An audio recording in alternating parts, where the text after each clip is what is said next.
열매를 맺을 수 있도록 성령님 역사해 주옵시고 붙들어 주옵소서. 인도하여 주옵소서. 함께하여 주옵시고 역사해 주옵소서.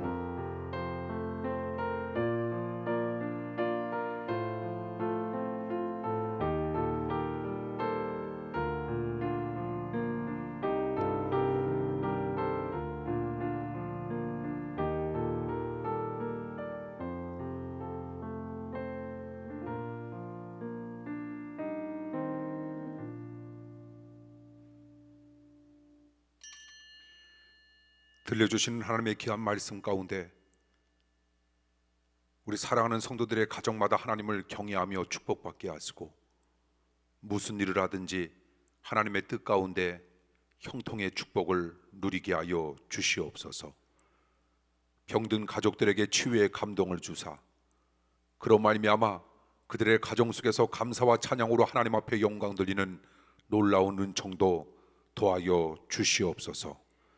이 시간 주일 밤 예배를 통하여 주님께서 들려주시고자 하는 하나님의 귀한 말씀을 의지하여 우리에게 주어지는 험난한 인생 믿음과 은혜로 살아가고자 몸부림치는 사랑하는 모든 이들과 함께하여 주옵소서. 주님께서 예배 첫 시간부터 마치는 시간까지 주장하여 주옵시길 간절히 바라고 원하면서 사랑 많으신 예수님 이름으로 간절히 기도하옵나이다. 아멘. 하나님의 말씀 보시겠습니다. 하나님의 말씀은 신약 에베소서 6장 4절에 있는 말씀 한 절입니다. 우리 한 목소리로 함께 읽도록 하겠습니다. 에베소 6장 4절 다 같이 함께 읽습니다. 또 아비들아 너희 자녀를 노엽게 하지 말고 오직 주의 교양과 훈계로 양육하라. 아멘. 오늘 주일 밤 예배에는 자녀들을 대하는 우리 부모님들이 가져야 할 마음은 말씀 속에서 어떻게 표현되고 나타나고 있는 것인가라고 하는 몇 가지 말씀을 우리 사랑하는 이들과 함께 더불어 나누고자 합니다. 얼마 전 어떤 분이 암으로 죽어가면서 이런 글을 남겼습니다. 내가 조금만 더 살 수 있다면 이제는 조금 적게 말하고 더 많이 듣고 싶고 모든 것을 나 중심적으로 살기보다는 다른 사람을 조금 더 생각하며 살고 싶다. 아내의 짐을 더 나눠서 지고 자녀들에게는 사랑한다 더 말하고 싶다. 이 세상에서 누구보다 소중한 존재는 그래서 가족일 겁니다. 인생은 짧습니다. 미운 사람들을 다 미워하면서 살기에는 우리에게 주어지는 시간, 우리에게 주어지는 인생이 너무 짧다는 겁니다. 그런데 매사에 작은 일을 가지고 남들과 금방 등을 돌리고 살아간다면 우리는 존경받는 삶을 살아가기도 힘들게 될 것이고 그리고 행복을 맛보며 살기도 힘들어진다는 겁니다.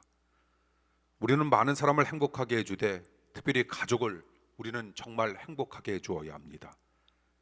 이 세상에서 가장 행복한 사람은 가족에게 좋은 추억을 많이 남긴 사람, 반대로 이 세상에서 가장 불행한 사람은 오히려 가족에게 상처를 주며 사는 사람일 겁니다.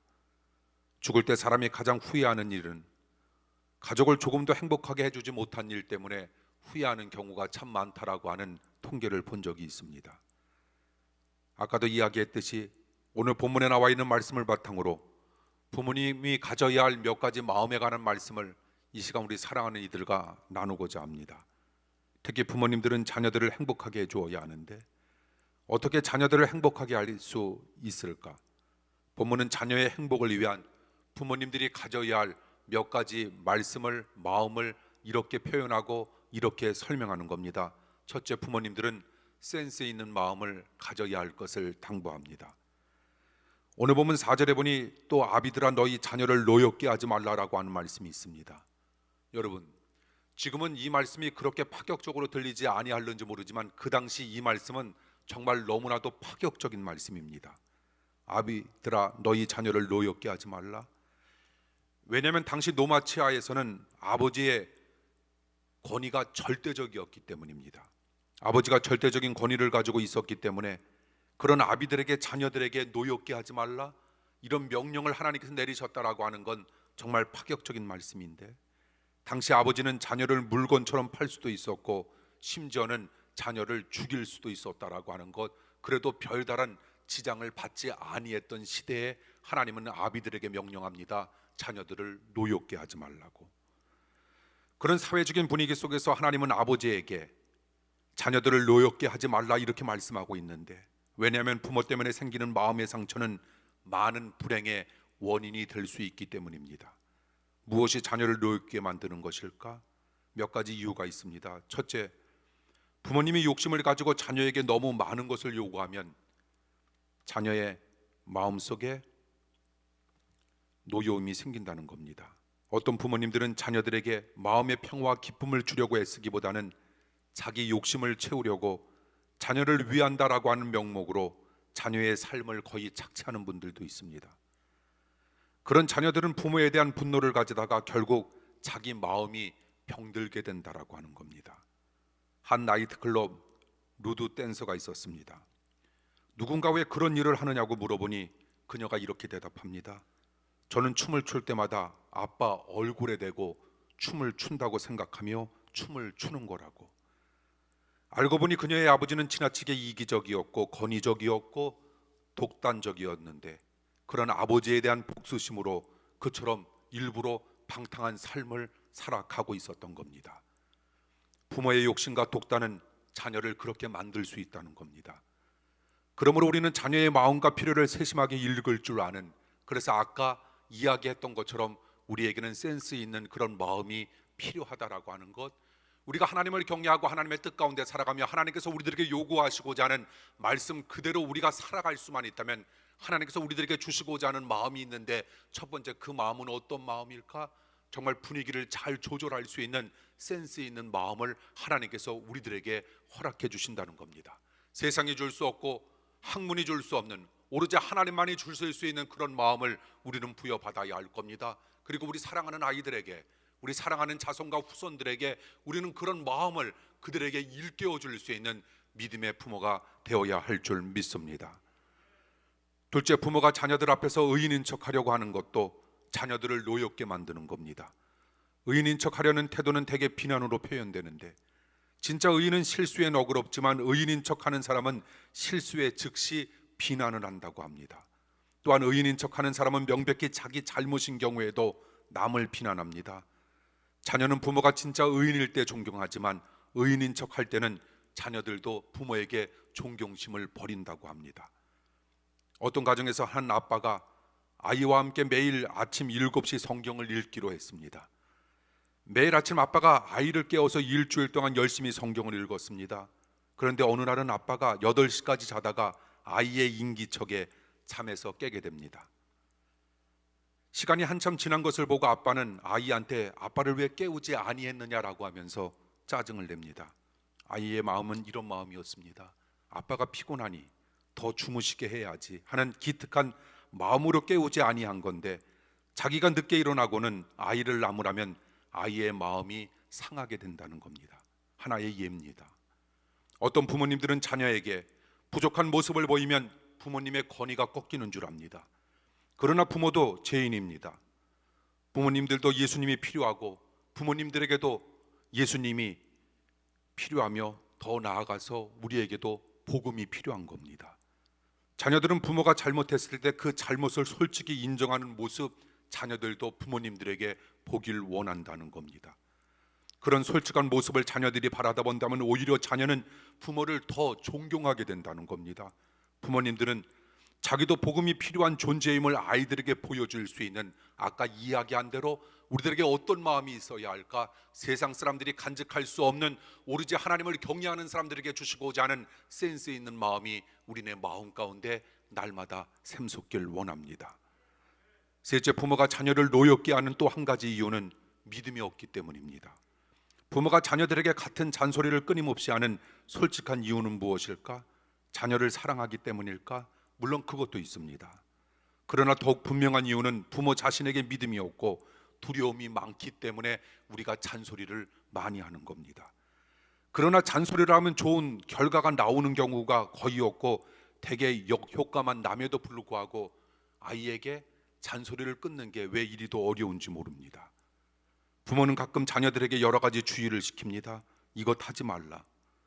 그런데 아이들은 금방 그 주의를 잊어버리고 대개 하지 말라라고 하는 건 더하는 것, 이것이 우리들의 사랑하는 아이들의 특성 아닙니까?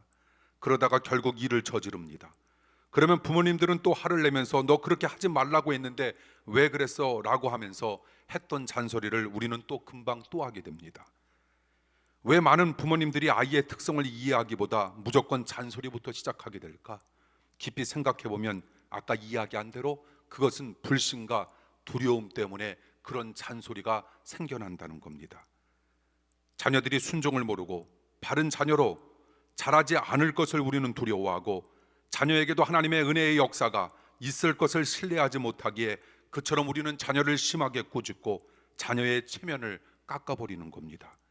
그러나 우리의 삶을 이끄신 하나님의 은혜의 역사가 얼마든지 우리 사랑하는 자녀들에게도 임할 수 있다라고 하는 것, 우리와 마찬가지로 우리 사랑하는 자녀에게 너나 할 것 없이 우리 사람들에게 우리가 믿음으로 나아갈 수만 있다면, 우리가 겨자씨처럼 보잘것없는 사람이라 할지라도 우리에게 믿음이 들어가는 그 순간 우리는 못할 것이 아무것도 없는 능력의 사람으로 나도 변화될 수 있고 우리의 자녀도 변화될 수 있다라고 하는 하나님에 대한 주권의식과 섭리의식을 가지고 우리는 믿음으로 우리의 사랑하는 자녀들을 맡기길 원합니다. 하나님께서 모든 것을 주관하신다라고 하는 뚜렷한 불신을 뛰어넘어 그 불신의 반대 믿음으로 우리는 살아가는 겁니다. 염려로 끝이는 것이 아니라 염려의 반대인 믿음의 삶으로 우리 자녀를 하나님 앞에 전적으로 내어 맡기고자 할 때, 우리가 우리 자녀를 키웠다라고 생각하는지 모르지만 우리가 뭘 할 수 있단 말입니까? 하나님이 하신 겁니다. 지금까지도 하나님께서 하셨다라고 하는 그 믿음 변치 않길 간절히 축원합니다.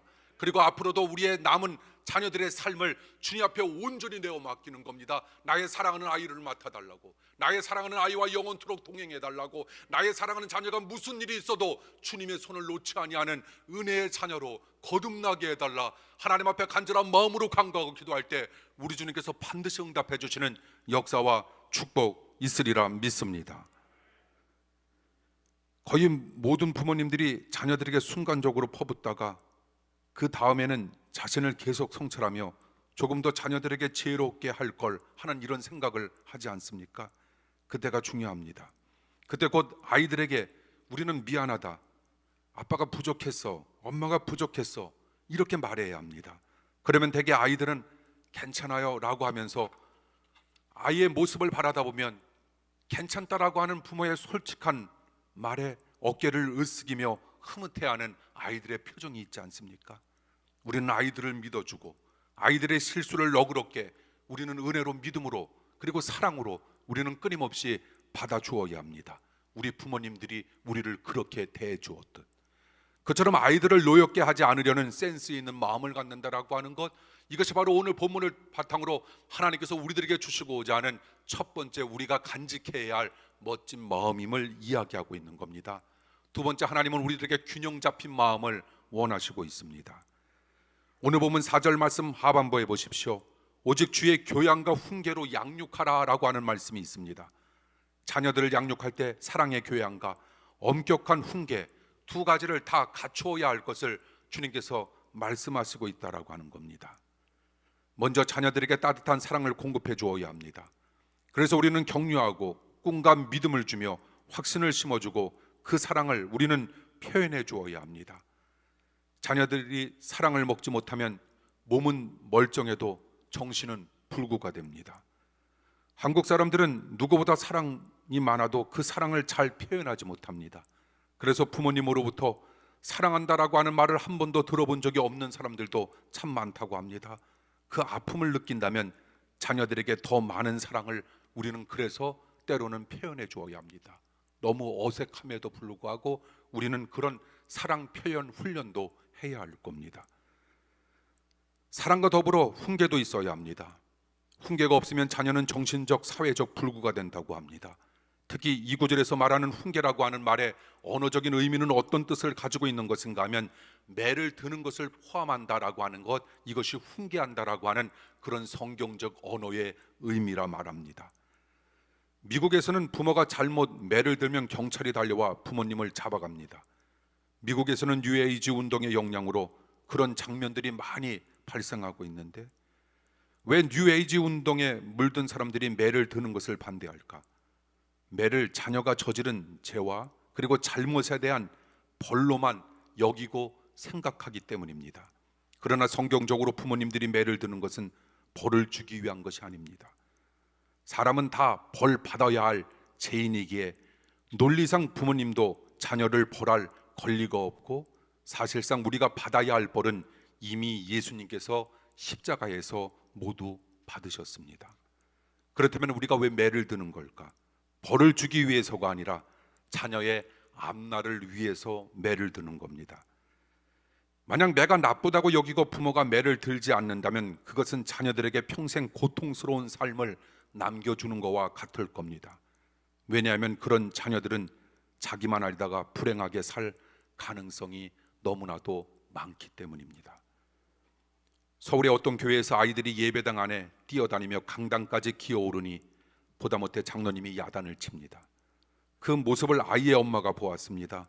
그러면 아이의 엄마의 마음 가운데는 내 아이가 잘 되라고 우리 사랑하는 장로님께서 저렇게 해주셨구나, 참 고맙다 라고 하는 마음이 생겨야 하는데, 오히려 장로님이 사랑도 없이 왜 아이들을 기죽여 라고 하면서 투덜대며 교회를 떠났다고 합니다. 아이를 마음대로 하도록 하는 것, 이건 길을 살리는 것이 절대로 아닙니다. 아이 길을 살리려면 반듯하게 살게 하고 개성을 살려주며 꿈을 가지게 해주어야 하고, 그리고 그 꿈을 성취하도록 성실하게 해야 하지. 싸고 돌면 결코 바른 모습으로 가기 힘들다라고 하는 것, 그리고 아이가 절대로 온전하게 올바르게 커갈 수 없다는 겁니다. 또한 그런 일로 교회를 떠난다면 부모님은 물론 자녀도 앞으로의 사회생활에서 잘 적응하며 살아가기가 힘들다는 겁니다. 어렸을 때 사랑의 매를 모르고 자란 자녀들은 대개 자존감이 낮고 불평이 많으며, 그리고 부모가 자신을 진짜 사랑했는지 평생 의구심을 가지고 방황하는 경우가 참 많다고 합니다. 그러므로 오늘날의 시대 사상을 우리는 따라 살지 말고, 늘상 성경 말씀을 통하여 제가 설교할 때마다 우리 사랑하는 성도님들에게 주되게 강조하는 것은 단 하나입니다. 우리네 마음대로 살지 말고, 세상 따라 살아가는 거 아니고, 시대 사상 따라 살아가는 것도 아니고, 풍속을 따라 살아가는 것도 아니고, 유행을 따라 살아가는 것도 아니라 우리는 하나님의 뜻과 하나님의 말씀을 따라 우리는 반드시 살아야 하는 겁니다.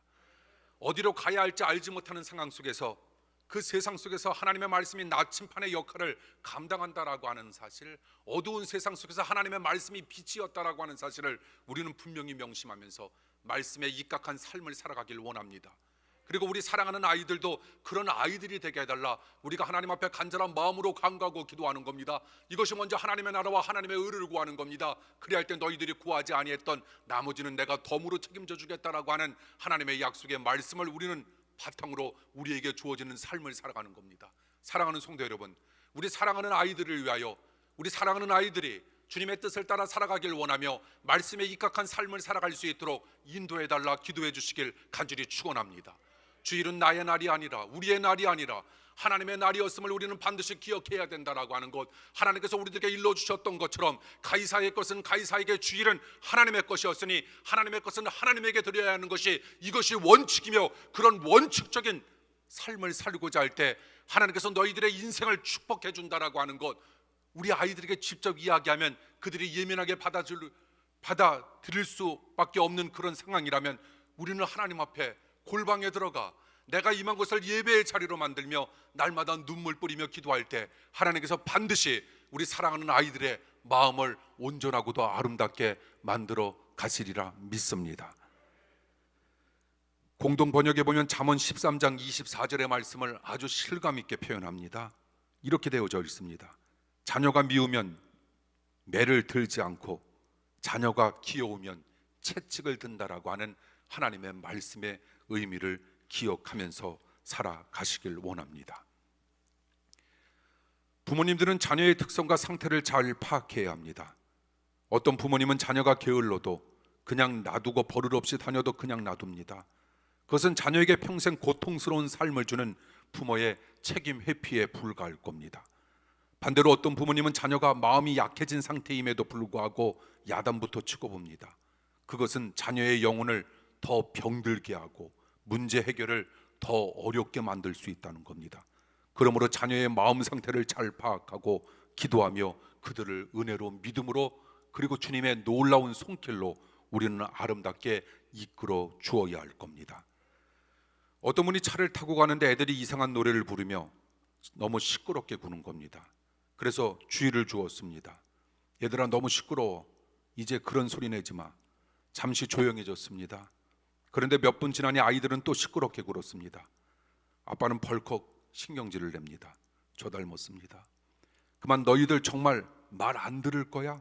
그러자 두 아이들이 다 기가 죽어 집에 돌아올 때까지 한 아이는 조용히 고개를 숙이고 있었고 한 아이는 창밖만 내다보고 있었습니다. 집에 돌아와 있는데 아이들의 모습이 너무 안쓰러워서 아빠가 애들을 재워주면서 아이들에게 사과합니다. 미안하다. 아빠가 너무 한 것 같아. 너희들 슬펐지? 그런데 여러 사람들이 있으면 남도 생각해. 아빠가 조용히 하라고 했으면 아빠 말도 들어야지. 너희들이 또 떠들면 어떡해? 이렇게 이야기하자 동생이 말합니다. 아빠, 저는 아빠가 노래만 하지 말라는 줄 알았어요. 아빠는 애들이 아빠 말에 불순종하는 것으로 생각하고 야단쳤지만 아이들은 자기들이 노래를 그쳤으니 아빠 말에 순종한 것으로 여기고 아이들의 특성상 조잘됐던 겁니다. 이처럼 부모와 자녀 간의 모든 일에 있어서 그런 생각의 차이가 반드시 있을 수 있다는 겁니다. 그 사실을 깨닫고 부모는 자녀들이 현재 어떤 상태에 있는지를 잘 이해하며 그들을 은혜로 믿음으로 양육하기 위하여 우리는 기도해야 할 줄 믿습니다. 하나님께서 이런 균형 잡힌 마음을 만져주실 겁니다. 그래서 시작은 미약하나 나중은 심히 창대해질 수 있다라고 하는 사실처럼 우리네 모습이 그래왔듯 우리 사랑하는 자녀들의 모습도 삶도 시작은 미약할는지 모르지만 우리의 마음에 차지 아니할 겁니다. 그러나 우리가 끈질기게 쉬지 않고 하나님 앞에 간절한 마음으로 한결같은 믿음을 가지고 하나님 앞에 간절히 기도할 수 있다면 하나님은 우리 사랑하는 아이들의 나중을 심히 창대한 멋진 아이로 반드시 만들어 주시리라 믿습니다. 마지막으로 우리는 어떤 마음을 가져야 할까? 우리는 하나님 중심적인 마음을 지녀야 하고 가져야 합니다. 오늘 본문 4절에 보니 사도 바울 선생님은 주의 교양과 훈계라 말합니다. 그것은 자녀들을 가르칠 때 말씀 중심적으로 가르쳐야 한다라고 하는 뜻인데 자녀들과 대화를 통해 그들의 욕망과 마음의 두려움을 잘 살펴 그들을 가르치되 결론적으로 그래서 우리는 모두 예수님이 필요하단다. 이런 비슷한 방식으로 우리는 항상 신앙적인 결론을 내야 합니다. 예수님이 필요하다는 교육은 자녀들에게 무엇보다 필요한 교육임을 우리는 끊임없이 기억하는 겁니다. 예수님 한 분이면 모든 것이 다 충족될 수 있다라고 하는 이것은 부모의 마음도 아이들의 마음도 넉넉하고 풍성하게 이해심 넓게 만들어 줄 수 있다는 겁니다. 우리가 살아감에 있어서 우리가 그렇게 만들어졌건만 예수님이 필요로 하지 아니하는 사람이 도대체 어디 있단 말입니까? 남녀노소 빈부귀천할 것 없이 부모나 아이나 할 것 없이 우리 모두는 어떻게 만들어졌는가? 부모는 부모로서 아이는 아이로서 예수님이 필요하도록 만들어졌다라고 하는 겁니다. 가난한 자는 가난한 자로서 예수님이 필요하고 부유한 자는 부유한 자로서 예수님이 필요하도록 우리가 만들어졌다라고 하는 사실을 우리는 기억해야 합니다. 우리가 어떤 물건을 만들 때 우리가 어떤 물건을 사용할 때 먼저 그 사용 설명서를 읽고 그 물건을 만지는 것, 읽지 않고 만지는 것보다 훨씬 더 효과가 있듯 우리는 살아감에 있어서 하나님께서 나를 만드신 목적이 도대체 무엇인가라고 하는 사실을 우리는 날마다 일깨우면서 살아가야 합니다.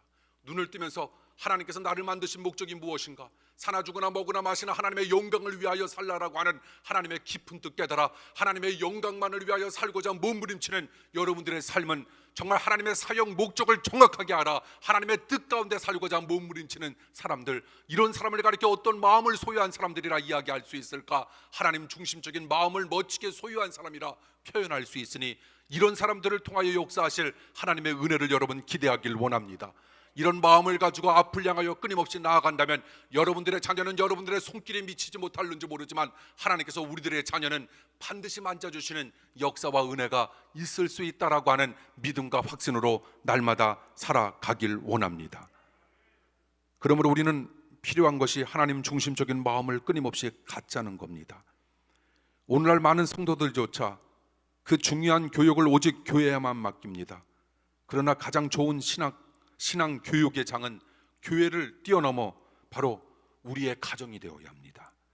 그래서 신명기 6장 7절에서 하나님은 자녀들에게 부지런히 하나님의 말씀을 가르치라 이야기합니다. 여러분 시간이 되신다면 신명기 6장 4절에서 9절, 우리는 이것을 가리켜 들으라라고 하는 뜻인 쉐마라 이야기하는데, 이스라엘 백성들은 아이들에게 이 말씀을 끊임없이 일러주었다라고 하는 겁니다. 이스라엘아 들으라, 우리 하나님 여호와는 오직 하나인 여호와시니 너는 마음과 뜻과 힘을 다하여 내 하나님 여호와를 사랑하라라고 하는 말씀. 네가 어느 곳에 있든지 집을 떠나든지 집 안에 있든지 무엇을 하든지 늘상 하나님을 기억하고 하나님의 말씀을 생각하며 하나님의 뜻 가운데 너에게 주어지는 인생을 살고자 할 때 나는 너의 삶을 책임져 주겠다라고 하는 약속의 말씀이 담겨있는 쉐마의 말씀이 우리의 가정 가운데 끊임없이 울려 퍼지길 원합니다. 하나님께서 그런 가정을 만지실 겁니다. 그런 자녀를 만지실 겁니다. 또한 그런 하나님 중심적인 마음으로 우리 사랑하는 자녀를 위하여 애쓰고 힘쓰는 우리들의 마음도 하나님께서 반드시 만져주시리라 믿습니다. 자녀를 우리는 잘 이해해주고, 그리고 대화도 해주고 여행도 가주는 것도 중요하지만 가장 중요한 건 교육 기회를 잘 포착해서 적재적소에 하나님의 말씀을 지혜롭게 심어주는 것, 이것은 얼마나 소중하고 아름다운 일인지 모릅니다. 가끔 자녀들이 부모님들에게 불이한 상황을 보고 왜 그래요? 라고 질문할 때가 있습니다. 그때마다 예수님을 말해 주어야 합니다. 그리고 지혜로운 방식으로 하나님을 바라다 보게 해야 할 책무가 우리들에게 있다라고 하는 겁니다. 특별히 하나님의 주권과 하나님의 섭리의식을 확실히 심어주어야 합니다. 친구가 놀리는 일, 실망하는 일, 그리고 심지어는 장난감이 부서진 일까지 그 일 가운데 하나님의 선한 섭리가 있었음을 우리는 느끼게 해주어야 합니다. 합력하여 선을 이루시는 하나님의 놀라운 역사를 우리는 날마다 찬양하며 살아가자, 이렇게 다짐하고 함께 더불어 무릎 꿇고 사랑하는 아이들과 손을 잡고 기도하는 그런 멋진 가정의 모습을 우리는 연출해 내야 할 겁니다. 그리고 더불어서 동시에 예수님이 우리네 인생 가운데 반드시 꼭 필요한 존재임을 일러 주자는 겁니다. 자녀들이 노엽게 되는 가장 중요한 이유, 자녀들의 마음 가운데 이런 생각이 있기 때문입니다. 나는 어떻게 할 수 없어. 그런데도 부모님은 내게 너무 많이 요구해. 자녀들이 그런 생각을 할 때 그 생각을 우리는 먼저 인정해주고, 그리고 곧 복음을 전해야 합니다. 그래, 너도 할 수 없고 나도 할 수 없어. 그래서 우리에게는 예수님이 필요한 거야. 사실 모든 사람들은 예수님이 없으면 매일 실패할 수밖에 없습니다. 아까 이야기한 것처럼, 설교했던 것처럼 우리는 그렇게 만들어졌습니다. 아무리 잘났다 할지라도 예수님이 없으면 그 사람은 실패합니다. 아무리 못났다 할지라도 예수님이 함께 하시면 그 사람의 삶은 실패가 아니라 그 사람의 삶은 나름대로의 성공적인 삶이 될 수 있다라고 하는 겁니다. 나에 의해서 이루어지는 세상 만사가 아니라 하나님에 의해서 이루어지는 세상 만사였음을 우리는 빨리 캐치하자라고 하는 겁니다. 이것이 성경 66권을 통하여 하나님께서 우리들에게 들려주시고자 하는 말씀, 나 있으나 하나님 없으면 나 없지만 나 없으나 하나님 있으면 나 있다라고 하는 것 잘 살펴보십시오. 나에 의해서 인생은 이루어지는 것이 아니라 하나님에 의해서 인생은 이루어진다라고 하는 것, 내가 아무리 형편없는 환경 가운데 놓인 사람이라 할지라도 하나님만 있다면, 예수님으로 나의 인생은 충분하고 필요하다라고 하는 사실만 내가 인지하며 살아갈 수 있다면 나의 인생은 성공적인 삶이 될 수 있다라고 하는 것, 이것에 대한 깊고도 선한 맛을 깨달아 우리 아이들에게 이 영적인 비밀을 일러주길 원합니다. 우리 사랑하는 아이들은 드디어 하나님의 놀라운 메시지의 참뜻이 어떤 것인가라고 하는 사실을 깨달아 말씀으로 들어갈 겁니다. 그리고 기도하게 될 겁니다. 동기부여를 우리는 정확하게 해주어야 할 겁니다. 그렇게 할 때 하나님의 놀라운 역사는 우리의 상상을 뛰어넘는 그런 엄청난 역사로 이루어질 수 있다라고 하는 사실을 우리는 기억해야 합니다. 하나님께서 못하시는 것이 도대체 어디 있겠는가? 하물며 너희일까 보냐? 공중에 나는 새를 책임져 주시는 하나님, 그것들보다 귀한 너희들은 얼마나 더 사랑하는지 아느냐라고 하는 하나님의 말씀이 우리의 삶 가운데 절절히 느껴져. 우리 자녀는 안 될 거야. 아직 너무 그러기에는 우리 아이가 너무 나이가 들었어. 이건 우리의 생각입니다. 하나님은 모든 것들을 다 초월하신다는 사실을 우리는 기억하는 겁니다. 하나님은 어떤 분인가? 참새 한 마리도 하나님의 허락 없이는 떨어지는 법이 없다라고 하는 것, 우리의 머리카락까지 헤아리신다라고 하는 사실, 이 말씀은 결국 뭡니까? 하나님은 전지 모든 걸 아시고 전능 모든 것을 하시는 분, 그분이 우리의 아버지. 그 아버지에게 우리 날마다 정말 바보스러울 정도로 우리 사랑하는 아이들을 위하여 기도하길 간절히 축원합니다. 지금 우리 아이의 모습이 이런 모습이지만 하나님, 나에게 있는 한 가지 간절한 소원이 있다면 우리 아이를 믿음과 은혜의 아이로 바꿔달라고. 그래서 예배가 기다려지는 아이, 기도하면 하나님의 놀라운 음성과 하나님 앞에 힘들고 어려운 일이 있을 때마다 아뢰일 수 있는 그런 넓은 도량과 아량을 지닐 수 있는 그런 아이로 만들어달라. 우리 모두 간절히 기도하길 원합니다. 하나님께서 우리의 그런 기도 반드시 응답하시고 축복해 주시는 은총이 임하리라 믿습니다. 항상 자녀들에게 신앙의 모델이 되려고 힘써야 합니다. 이런 말이 있지 않습니까?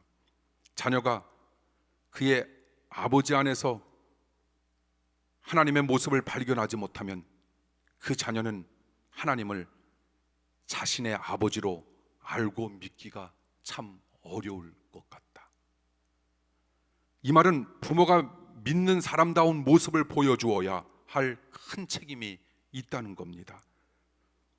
여러분들이 많이 들어보셨겠지만 이런 예화가 있지 않습니까? 어느 날 한 목사님께서 주일학교 아이들에게 하나님을 그려보라고 말했습니다. 아이들이 그린 그림들을 가지고 그날 주일학교 설교를 하시려고 했던 겁니다. 그림 그리는 시간이 끝나자 아이들이 목사님에게 자기 그림을 보여줍니다. 어떤 아이는 무지개를 그렸고 어떤 아이는 큰 손을 가진 분을 그렸습니다.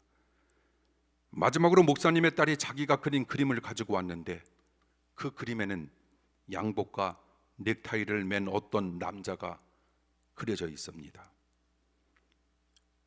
목사님이 하나님을 그리라는데 사람을 그렸네? 이렇게 말씀하시니까 그 딸이 웃으면서 목사님 아빠에게 이렇게 말합니다. 자녀들의 눈에는 부모님이 과연 어떻게 표현됐을까? 이게 궁금했는데 그 딸이 웃으면서 아빠에게, 아빠, 하나님이 어떻게 생긴 분인지 알 수 없어서 대신 그냥 아빠를 그렸어요. 자녀들의 눈에는 부모는 누구보다 존경스러운 존재입니다. 그래서 부모의 말과 행동에 따라 자녀도 그렇게 닮아갑니다. 아이들 앞에서 누군가에 대해 좋지 못한 말을 하면 그것은 무엇과 같을까? 그것은 자기 아이들을 망치게 하는 아주 나쁜 약을 먹이는 것과 같습니다. 잘 키워도 자녀들의 재성을 통제하기 힘든데 우리가 사랑하는 아이들에게 나쁜 약까지 먹이면 어떻게 되겠는가? 자녀들이 그런 소리를 자주 들으면 점점 어른을 우습게 알고 그리고 통제 불능의 아이가 됩니다. 그러므로 우리는 자녀 앞에서는 싸우지도 말고 남을 욕하지도 말아야 합니다. 대신 자녀들 앞에서 최대한 좋은 말을 하고 좋은 태도를 보여주어야 합니다. 우리가 보여주는 좋은 모습은 자녀의 일생을 지켜주는 위대한 영상으로 남게 됩니다. 특히 부모가 예수님을 믿고 행복하게 사는 모습은 자녀의 행복의 원천이 될 수 있다라고 하는 것, 항상 자녀를 잘 양육하려고 힘써서 행복한 가정, 은혜로 믿음으로 만들어 가시길 간절히 축원합니다. 기도하겠습니다.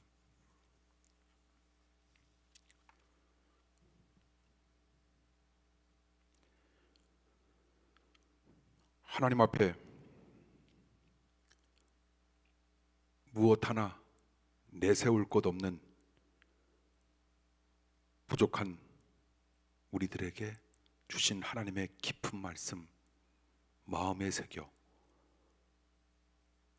가족을 행복하게, 그리고 우리 부모님들이 가져야 할 중요한 세 가지의 마음 간직함으로 남은 인생 사랑하는 가족 구성원들과 교회 구성원들과 그리고 사회의 구성원들과 아름답고도 은혜 있는 삶으로 이끌어 가게 하여 주시옵소서. 어버이 주일 낮 예배와 밤 예배를 통하여 들려주신 하나님의 귀한 말씀, 우리 모두의 마음 가운데 새겨지는 말씀인데요. 부모는 자녀를, 자녀는 부모를 사랑하고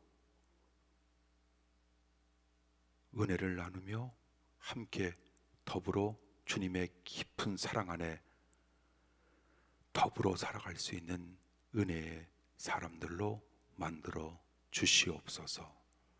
사랑 많으신 예수님 이름으로 간절히 기도하옵나이다. 아멘.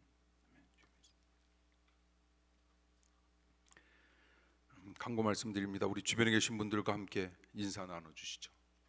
오늘 주일 밤 예배, 대면 예배, 비대면 예배로 임해 주신 우리 사랑하는 성도 여러분, 감사합니다.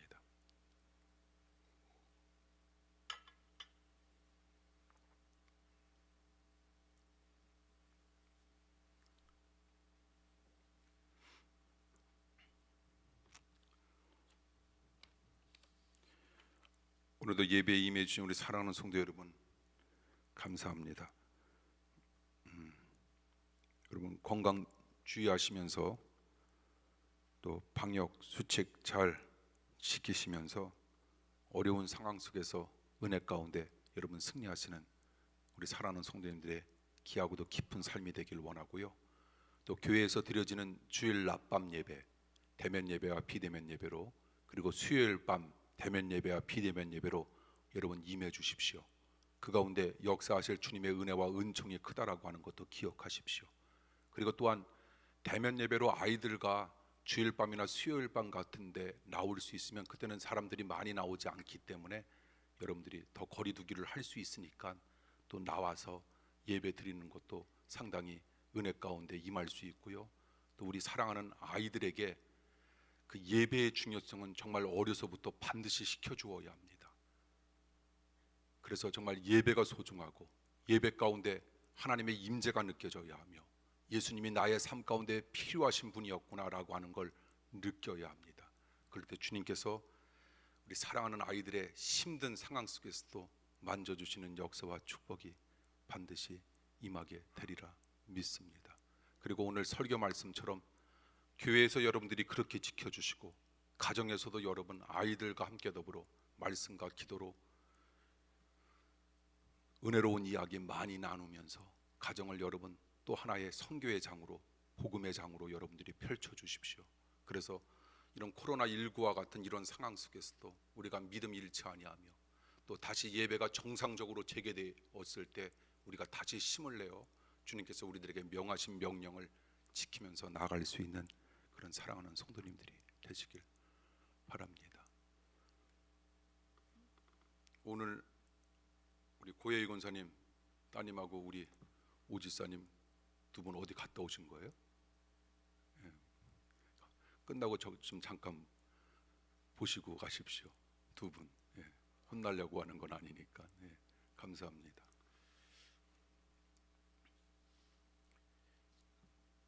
우리 건강성으로 어려움을 맞이하신 분들 있습니다.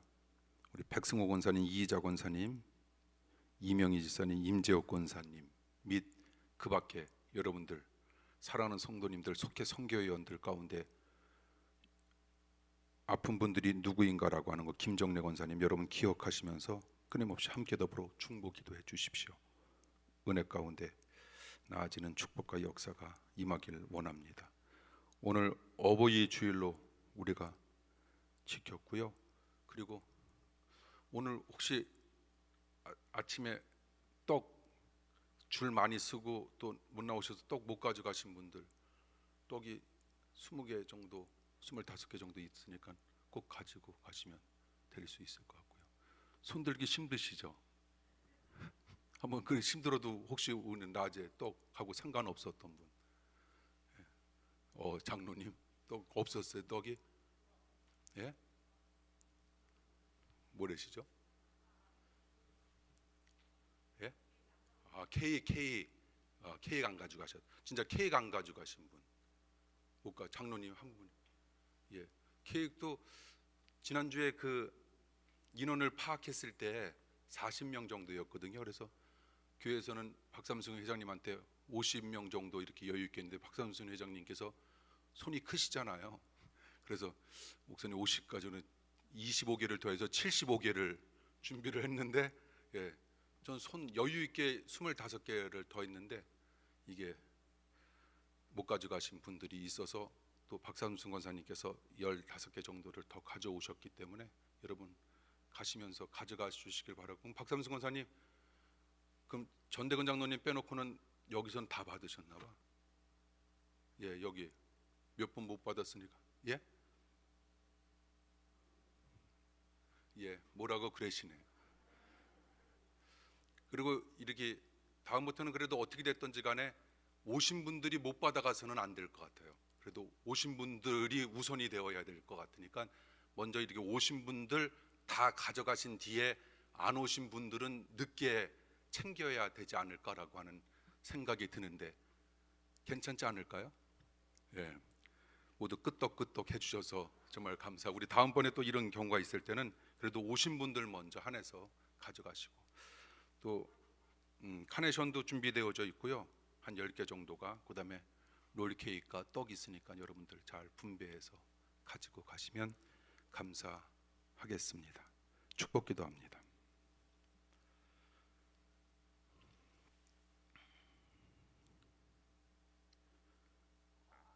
지금은 하나님 사랑과 예수님 은혜와 성령님 감동하심이 우리 사랑하는 아이들을 위해 기도하게 하시고, 또한 우리 사랑하는 자녀들은 부모님을 위해 기도하게 하여 주시옵소서. 부모님은 자녀를 사랑하며 자녀는 부모를 공경하면서 우리에게 남은 삶을 은혜로 살게 하여 주시옵소서. 예수 그리스도의 이름으로 간절히 축원하옵나이다. 아멘.